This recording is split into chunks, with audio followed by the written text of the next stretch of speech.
नमस्कार और इस नए एक्सप्लेनर में आपका स्वागत है। आज हम जिस केस फाइल को खोलने जा रहे हैं ना, वो सच में आपके रोंगटे खड़े कर देगी। हम हमेशा यही मानते हैं कि सिनेमा महज मनोरंजन के लिए होता है, राइट? एक पर्दे पर चलने वाली कहानी। लेकिन क्या हो अगर कोई फिल्म पर्दे से बाहर निकलकर असली दुनिया में हत्याओं और भयानक अपराधों की वजह बन जाए? आज एक इन्वेस्टिगेटर की तरह हम उन सबूतों की गहराई से पड़ताल करेंगे जो दिखाते हैं कि कैसे एक कल्ट क्लासिक फिल्म ने असल जिंदगी में खौफनाक घटनाओं की एक पूरी चेन शुरू कर दी। तो चलिए इस सिनेमैटिक क्राइम सीन की इन्वेस्टिगेशन शुरू करते हैं। ठीक है, चलिए सीधे इस एविडेंस बोर्ड पर एक नजर डालते हैं। आज की हमारी जांच इन 5 अहम पहलुओं से होकर गुजरेगी। 1. पहला सबूत 1972 का हत्यारा। 2. अ क्लॉकवर्क ऑरेंज फाइल। 3. अपराधों का खौफनाक पैटर्न। 4. कुब्रिक का ऐतिहासिक फैसला। और अंत में 5. बैन बनाम बॉक्स ऑफिस। तो चलिए बिना किसी देरी के इस केस की परतों को खोलते हैं। शुरुआत करते हैं हमारे पहले सबूत से, 1972 का हत्यारा। ये वो ट्रिगर पॉइंट था जिसने जांच एजेंसियों के होश उड़ा दिए थे और एक ऐसी कहानी को जन्म दिया जिसकी किसी ने कल्पना भी नहीं की थी। बात है मार्च 1972 की। अमेरिका में एक बहुत ही डिस्टर्बिंग वारदात होती है। एक 14 साल का बच्चा, जी हाँ सिर्फ 14 साल का, अपने ही क्लासमेट का बेरहमी से मर्डर कर देता है। इतनी कम उम्र में इतना भयानक अपराध, जाहिर है पुलिस और सोसाइटी दोनों सदमे में थे। जब इस केस की इन्वेस्टिगेशन शुरू हुई तो शुरुआत में मोटिव एकदम ब्लैंक था, लेकिन जैसे जैसे पूछताछ आगे बढ़ी उस 14 साल के लड़के ने कुछ ऐसा कन्फेस किया जिसने इस आम सी मर्डर मिस्ट्री को एक इंटरनेशनल सेंसेशन बना दिया। तो सबसे क्रूशियल पॉइंट ये है कि उस लड़के का कन्फेशन कोई मामूली बात नहीं थी। उसने पुलिस को साफ साफ बताया कि उसने ये मर्डर एक हॉलीवुड फिल्म से इंस्पायर होकर किया है और उस फिल्म का नाम था अ क्लॉकवर्क ऑरेंज। बस यहीं से हमारा केस एक बहुत ही डार्क टर्न लेता है। ये पहली बार था जब एक फिल्म को वर्चुअली एक मर्डर वेपन की तरह देखा जा रहा था। अब जब हमारे सामने मेन सस्पेक्ट का नाम आ ही गया है तो चलिए फाइल का दूसरा सेक्शन खोलते हैं, the a clockwork orange file. आखिर इस फिल्म में ऐसा क्या था जिसने एक 14 साल के टीनेजर का ब्रेन वॉश कर दिया? देखिए, ये कोई टिपिकल फिल्म नहीं थी। 1971 में आई एक कल्ट क्लासिक फिल्म असल में 1962 के एक नॉवेल पर बेस्ड थी। और सच कहूं तो ये फिल्म अपनी एक्सट्रीम वायलेंस, रेप सीन्स और न्यूडिटी के लिए बहुत ज्यादा कुख्यात थी। ये सिनेमा की वो बाउंड्रीज क्रॉस कर रही थी जो लोगों को बहुत ही अनकंफर्टेबल कर देती हैं। लेकिन अब सवाल ये उठता है कि डायरेक्टर ने आखिर इतनी डिस्टर्बिंग फिल्म बनाई ही क्यों? यही तो इस पूरे केस की सबसे बड़ी आयरनी है, मतलब विडंबना। देखिए, इस फिल्म को बनाने के पीछे का असली इरादा एक तरह का साइकोलॉजिकल एक्सपेरिमेंट था, ताकि युवा लोग हिंसा से नफरत करने लगें, उन्हें वायलेंस से दूर रखा जा सके। लेकिन ग्राउंड पर इसका इंपैक्ट क्या हुआ? एकदम ऑपोजिट। ये फिल्म टीनेजर्स के दिमाग में कैटलिस्ट यानी उत्प्रेरक का काम कर रही थी, जो उन्हें हिंसा से दूर करने के बजाय सीधा वायलेंस की तरफ धकेल रही थी। और वो 1972 वाला मर्डर, वो तो महज एक शुरुआत थी।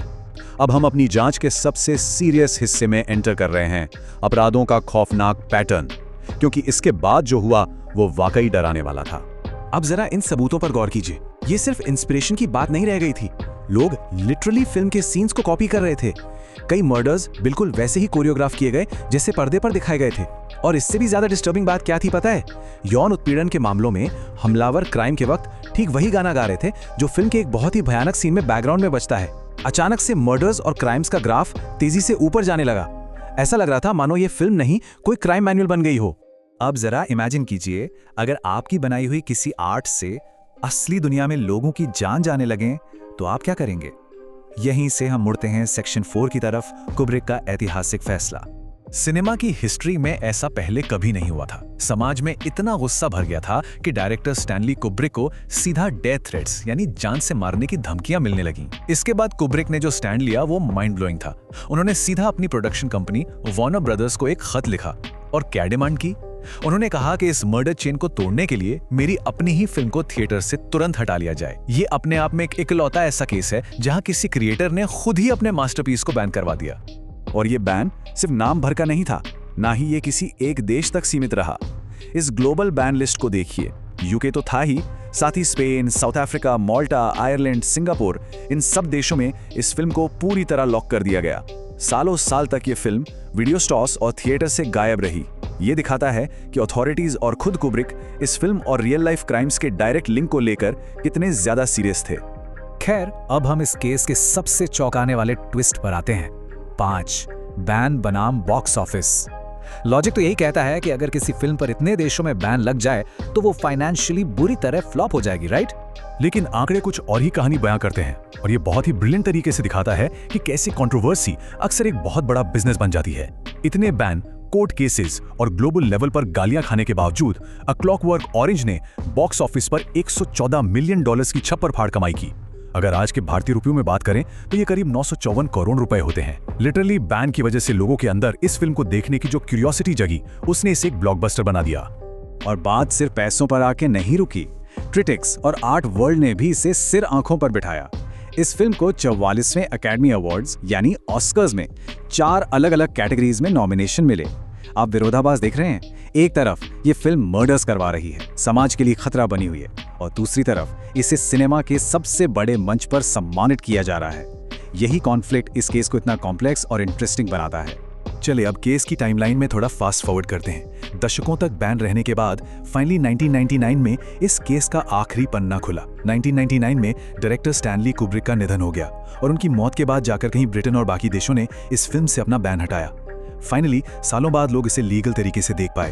हालांकि सच कहूं तो ये केस आज भी पूरी तरह बंद नहीं हुआ है, क्योंकि दुनिया में आज भी कुछ देश ऐसे हैं जहां ये फिल्म स्ट्रिक्टली बैन है। तो सारे सबूत अब आपके सामने हैं। हमने उस 14 साल के कातिल से लेकर कुब्रिक के सेल्फ बैन और 114 मिलियन की कमाई तक सब कुछ एनालाइज किया। लेकिन आखिर में ये केस फाइल हमारे सामने एक बहुत ही गहरा सवाल छोड़ जाती है। क्या किसी पीस ऑफ आर्ट या मीडिया को बैन करने से हमारा समाज सच में सुरक्षित हो जाता है, या फिर बैन करना सिर्फ लोगों की उत्सुकता बढ़ाता है और इस फिल्म को हमेशा के लिए एक लेजेंडरी या कल्ट स्टेटस दे देता है?